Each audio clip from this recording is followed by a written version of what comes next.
Et avant toute chose, bonjour Anselme Hochkorn. Bonjour, Merci d'avoir répondu à notre invitation. c'est moi qui vous remercie. Alors je le disais, donc vous êtes écrivain nordiste originaire de Waterloo. Ce n'est pas votre premier livre, Punk's Not Dead, on va en parler déjà.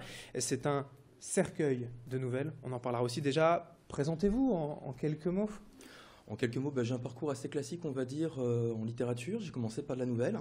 Alors justement, je suis revenu à mes premières amours avec Punk's Not Dead. J'en ai écrit pas une petite cinquantaine avant de plier mon premier roman. Et en gros, c'était un long parcours du combattant. C'est aussi la preuve que la persévérance paie, tout simplement. Long parcours pour être édité, pour vous faire confiance. Une cinquantaine de nouvelles avant d'y parvenir. Parmi celles-ci, la troisième, quatrième a déjà été publiée dans la revue Chiméra, franco-belge. C'était un premier succès, mais effectivement, la marche est longue. Et puis vous avez quand même récupéré aujourd'hui, gagné plusieurs prix pour ce recueil de nouvelles.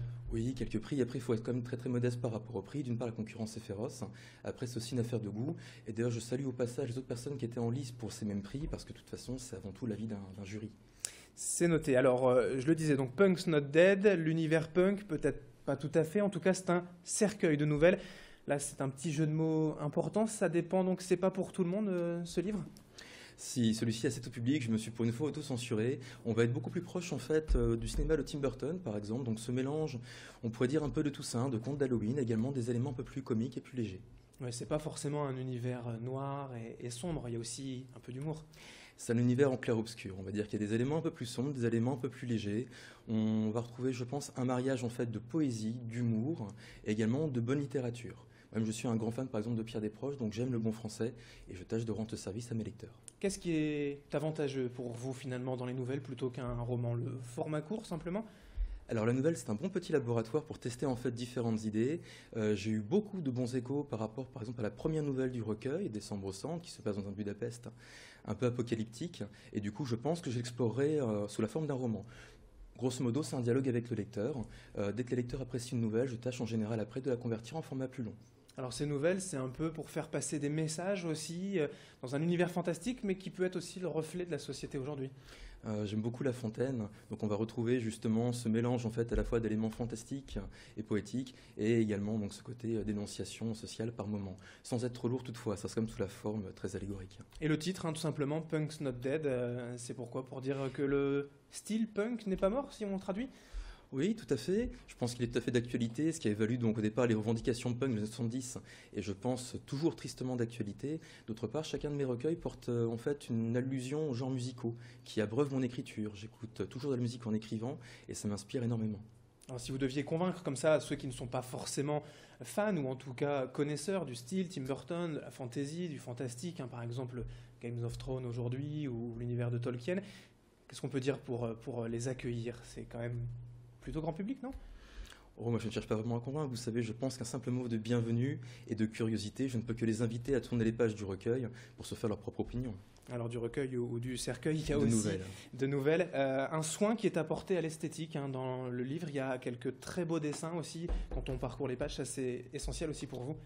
Oui, c'est essentiel. J'apprécie les beaux livres. Moi-même, je suis également lecteur, bien sûr.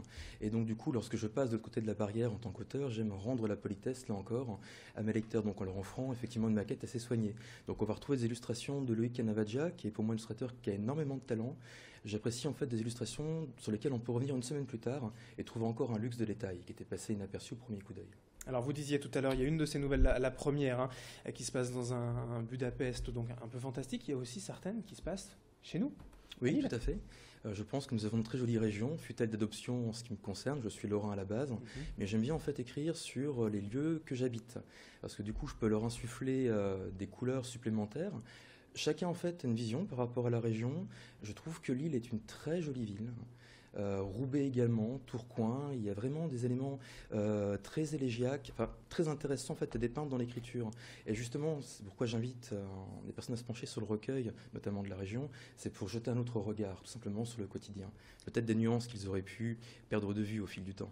Ouais, et c'est aussi une image de l'île que vous souhaitez donner, peut-être ce que pourrait être l'île dans un autre monde fantastique, ou en tout cas dans vos rêves les plus fous. Je pense qu'il n'y a pas une Lille, il y a des Lilles. Chacun apporte son propre regard, ce n'est que le mien, aussi humble soit-il. Après, à chacun de se faire son opinion en jetant un petit coup d'œil entre ces pages. Alors il y en a 13, 13 nouvelles, 13 donc messages. Et la dernière est un peu plus longue, le Roi d'automne. C'est peut-être le projet pour un éventuel futur roman? Alors en fait oui, donc c'est lié à un cycle alors qui est à la fois en cours et qui va être poursuivi, qui se déroule dans la ville de Lille. Donc le premier tome s'appelle Âme de verre. Et donc là j'avais pris le parti de revenir sur le passé d'un des personnages dans la ville d'Arras, au niveau des Boves.